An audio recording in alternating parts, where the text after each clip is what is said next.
the office of the Deputy President of the Republic of Kenya, whether that will galvanize the Mount Kenya to support a Ruto Kindiki ticket in 2027, I think the answer for that is not necessarily, I don't want to say not likely.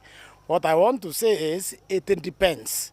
You see, the Mount Kenya people, these are the most highly educated voters in the country. They don't vote emotion. People think they actually vote emotions, they don't. Ruto sold himself as a candidate very effectively. He had an agenda they identified with and they voted for him. They will have to have an agenda similar to the one Ruto was having with Kindiki. The Mount Kenya, they cannot vote for the ticket because Kindiki is the deputy president or any other person is the deputy president. That won't happen.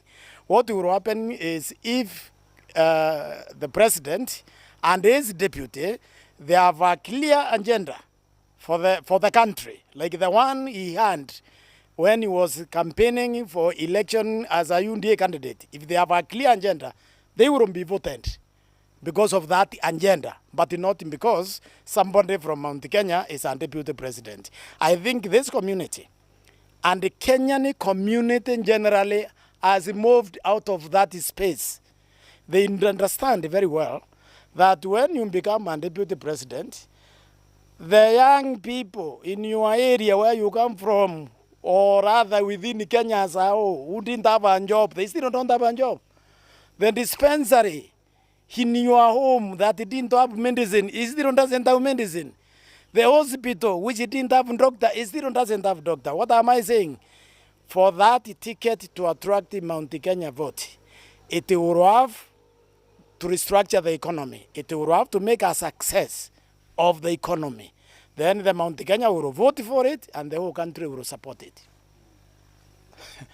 Let me tell you this with all sincerity, the mountain left William Ruto a long time ago. In fact, that's why Gachagua was impeached. Gachagua was impeached because the president has intelligence that the mountain is not there.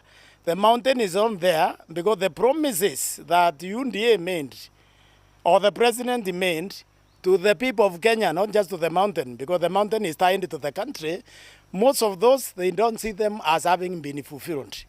So, being what they are, the people from this region, they already started moving away. And that is, in fact, what has informed Gachagua's impeachment, because he was there without the public.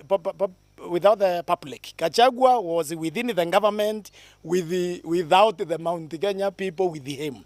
And that's why it was so easy to remove him. Yes. Now will Gachagua be able to move Mount Kenya to Kalonzo Musyoka, for example? The answer is actually yes. Gachagua tried when he was deputy president to make himself kingpin of Mount Kenya without success. But what has happened is the impeachment process has cleansed him. All his carelessness, because he is the most careless politician I've ever seen, his total lack of emotional intelligence, all that is now forgiven. Now, people will listen to Gachagua, and anybody who thinks that won't happen does not understand the mountain. First, the people of Mount Kenya generally don't like any fairness. When they saw the process, the way it went, they thought that was not fair. That is also why they supported, part of why they supported William Ruto. They did not like the way Uhuru Kenyatta treated William Ruto. They also don't like the way Gachagua has been treated. With all his fault notwithstanding, because Gachagua has a lot of faults. Gachagua, as deputy president when he won the election, he had no reason to continue the campaign, to continue lambasting Uhuru Kenyatta, to continue lambasting Raila Odinga. When you win an election, you form a government. The government that is formed is a government of the Republic of Kenya. And if you are a proper politician, you go to the people you have defeated. Because there is another election. You tell them, well, whatever I said during the election, that was a campaign. Campaign is over. Could we now please work together? He didn't do that. He perpetuated an unnecessary war.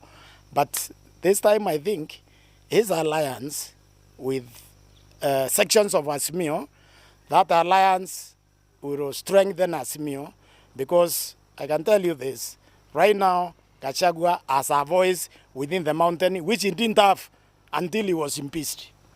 Well, first of all, we wouldn't say he's an impeached, Gachagua is an impeached person. So his political goal is not there. And this is why I think the framers of that impeachment and the advisors